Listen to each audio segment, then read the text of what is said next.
what would they expect, from you? What would the first steps be?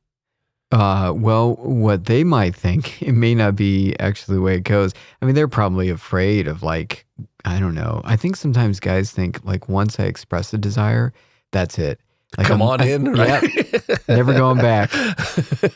That's why they don't express it. They're like, it's either all or nothing. Where the reality is much more nuanced. I tell people, look, even when you go to seminary, you're going to have to rethink your decision every year. It's called a evaluation. There's an evaluation that's done by your like formators, like people in charge.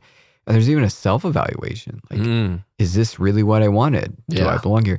So there's a lot of reconsideration. And, you don't really make kind of promises for at least 2 to 4 years in, maybe sometimes even 5 years later, so there's a long process of discernment.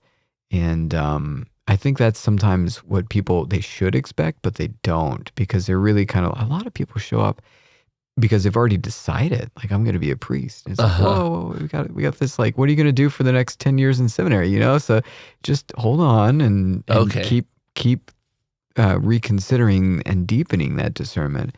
But you can decide to go to seminary.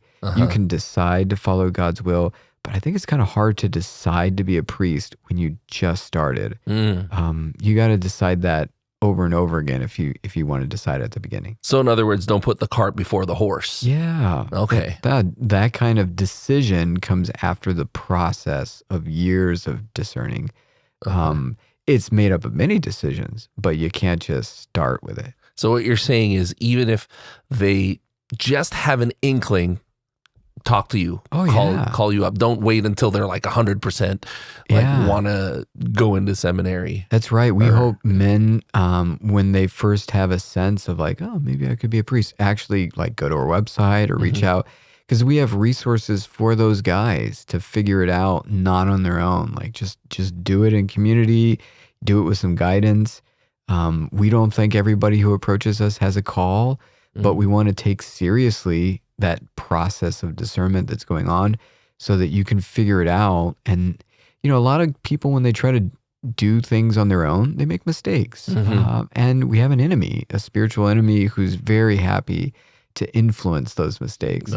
And so, I don't know, like, do it yourself. We all know it's not as good as like having it done by professionals or in a group or with coaching. So why take discernment, which is like one of life's biggest decisions? Why not take it more seriously? Why do it yourself? Yeah. So they call you up, and then what happens? You meet with them? Do you talk on the phone for an hour or two with them? Or? It could be any of those. It could just be like, hey, come to this event, or an email exchange. A lot of times I have managed to do a lot of work in one conversation, where a lot of people have received a lot of help by just going to one retreat. That's it. It doesn't have to be a long process. For some it is. For some, because there might really be a call there, it takes a little longer. But sometimes, it could just be as simple as like, you came, we talked, you realize I need to pray more. And then you go work on your prayer life. And if your desire is still kind of coming up again in the prayer life, meaning if the desire for priesthood or religious life comes up again when you're praying, then you should come back and we'll talk a little bit more and we'll get you in another process. But it's just like a step-by-step process. And I really wish people saw that, as opposed to just thinking that the next step is ordination.